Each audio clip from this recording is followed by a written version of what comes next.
لكن في عندنا مثل بيقول لك غني وبحب الهدية. كل أم في حقيقتها وقرارة نفسها من جوا بتحب تشوف جنى ابنها. كل أم. اسمع لوجه الله، لو راتبك 100 دينار، 100 دينار شو بسوين؟ ولا شيء، مش هيك؟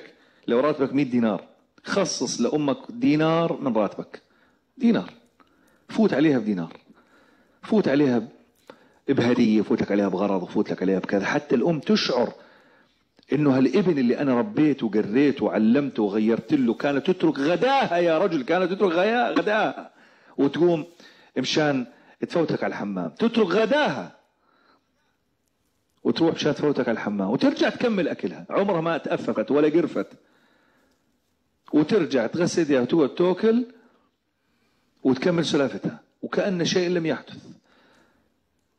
هاي الأم لما كبرت أنت الآن صرت أنت تقرف، صرت تقرف انك تشرب من وراها كاسة المي. حصل ولا ما حصل؟ والله حصل. وهي تخليك تشرب الأول وتشرب من وراك. تحملت منك الأذى، تحملت تغير لك، تحملت تغسل لك، تحملت سهر طول الليل عليك حرارة وسخونة، وظلت طول الليل واقفة تهز فيك وانت بتطلع بسنان، عليك حرارة لأنه ابنها قاعد بيطلع، وهي اليوم بتقول لك إن شاء الله بيصير زلمة. الصحابي اللي حجج أمه على ظهره، حجج أمه على ظهره. عارف شو يعني حجج أمه على ظهره؟ يعني أحرم فيها من الميقات، يعني راح طاف فيها 7 أشواط، يعني هي على ظهره، طاف فيها 7 أشواط على ظهره، يعني طلع فيها على عرفات على ظهره، يعني نزل على مزدلفة على ظهره، يعني راح على منى على ظهره، يعني طاف فيها الإفاضة على ظهره، يعني رمى 7 جمرات كل جمرة يرميها وهي على ظهره. وإجا آخر الحج عند النبي عليه الصلاة والسلام قال يا رسول الله حجرت بأمي على ظهري هل أوفيتها حقها؟ قال ولا طلقة من طلقات الولادة. ليش يا رسول الله؟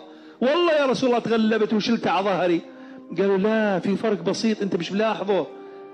مش انت حملتها؟ حملتها وهي حملتك، بس الفرق حملتها وأنت ترجو وفاتها، وحملتك وهي ترجو حياتك. وانت شايلها على ظهرك كنت تقول الله أعلم تعيش للسنة الجاي ولا ما تعيش، الله أعلم تظل ولا ما تظل. انت حاملها ومتعد لها أيام متى تموت، حملتها وأنت ترجو وفاتها. ولكن لما هي حملتك كانت تحط ايدها على بطنها وتقول متى بده يكبر ويصير زلمة، متى بده يجي ابني ويصير يناغي ويحبي ووديه واجيبه وودي على الدكان واشتري له ويصير يطلب متى ومتى. فهي لما حملتك كانت ترجو حياتك. الفرق بينك وبينها الامل لقدام لوين كان. عرفت شو الام؟ عرفت شو الام؟ والله العظيم يا اخواني انه الغلاء والبلاء اللي نازل بأمة الاسلام اليوم معظمه بسبب عقوق الوالدين. والله معظم بعقوق الوالدين.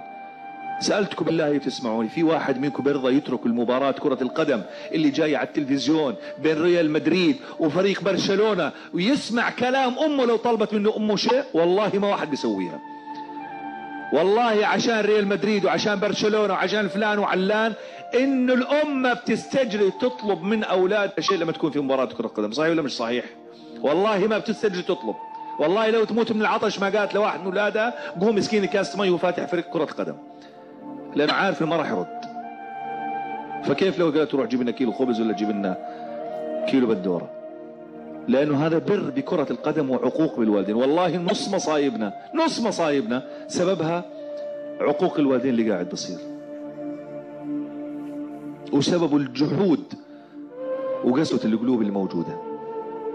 ولذلك دائما وأبدا هاي بتصير جوا العائلات. لا تطلع إخواني شو قدموا، تقول لا أنا لما يقدموا شوف إخواني، لا لا لا. اتسابق مع إخوانك، مش تتطلع وتتحاسب مع إخوانك.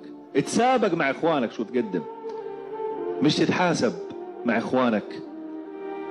مش تتحاسب مع إخوانك إنه هو دفع 10 بدفع 10، دفعوا 5 بدفع 5. يقول لا، أنا اللي بدي أسبق على الجنة، يا رب تجعلنا من السباقين على الجنة.